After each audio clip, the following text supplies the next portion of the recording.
सात संगत, हम निरंकार को पा लिए, फिर भी हम पर कृपा क्यों नहीं हो रहा है।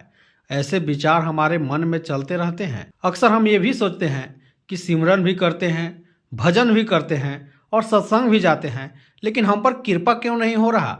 सात संगत, हम आज के इस विचार में इसी गहरे भाव पर चिंतन करने जा रहे हैं। यह विचार हमें यह सिखाता है कि जैसे कौवा कंकड़ डालकर घड़े से पानी ऊपर ला सकता है, वैसे ही हम थोड़े थोड़े सिमरन और भजन के द्वारा अपने मालिक को भी पा सकते हैं। साथ संगत, कौवा प्यासा होता है, उसे सामने घड़ा दिखता है, घड़े में पानी होता है, लेकिन पानी नीचे होता है। कौवा निराश नहीं होता, घड़ा तोड़ने की कोशिश नहीं करता, बल्कि धैर्य से एक एक कंकड़ घड़े में डालता है। धीरे धीरे पानी ऊपर आ जाता है और कौवा अपनी प्यास बुझा लेता है। इसी प्रकार साथ संगत, हम सभी आत्माएं इस संसार में प्यासे हैं।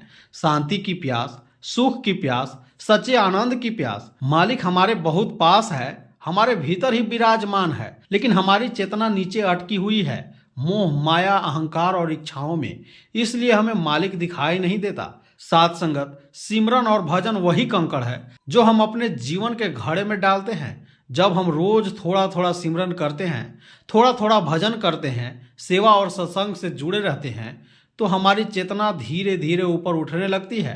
फिर मालिक कहीं दूर नहीं होता, हम ही उसके पास पहुंचने लगते हैं। जिस प्रकार कौवा एक कंकड़ डालकर पानी नहीं ले पाता, वह धैर्य रखता है, उसी प्रकार साथ संगत, एक दिन का सिमरन जीवन नहीं बदल देता, लेकिन निरंतर किया गया सिमरन मन को निर्मल करता है, विचारों को शांत करता है और आत्मा को मालिक से जोड़ता है। आज का इंसान जल्दी चाहता है, जल्दी सुख, जल्दी समाधान, जल्दी शांति, लेकिन आध्यात्मिक मार्ग धैर्य सिखाता है। यह मार्ग धीरे धीरे भीतर परिवर्तन लाता है। थोड़ा थोड़ा सिमरन, थोड़ी थोड़ी सेवा, थोड़ा थोड़ा संयम, यही निरंकारी जीवन की पहचान है। साथ संगत, मालिक को पाने के लिए जंगलों में जाना जरूरी नहीं, कठिन तपस्या जरूरी नहीं, बस मन से जुड़ना है, नाम का सिमरन करना है और जीवन को सरल बनाना है। जैसे पानी पहले से घड़े में होता है, वैसे ही मालिक पहले से हमारे भीतर है। अगर कौवा यह सोचता कि मैं तो उड़ सकता हूँ, मुझे कंकड़ डालने की क्या जरूरत, तो उसकी प्यास कभी नहीं बुझती। उसी तरह अगर इंसान अहंकार में डूबा रहे तो सिमरन भी फल नहीं देता।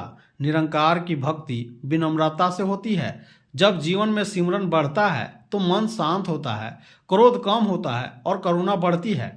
इंसान दुख में भी स्थिर रहता है और सुख में भी संतुलित। यही निरंकारी जीवन की सुंदरता है। साथ संगत, यह विचार हमें स्पष्ट रूप से सिखाता है कि अगर कौवा कंकड़ डालकर पानी पा सकता है, तो हम भी थोड़ा थोड़ा सिमरन करके अपने मालिक को क्यों नहीं पा सकते। जरूरत केवल धैर्य, विश्वास और निरंतर अभ्यास की है।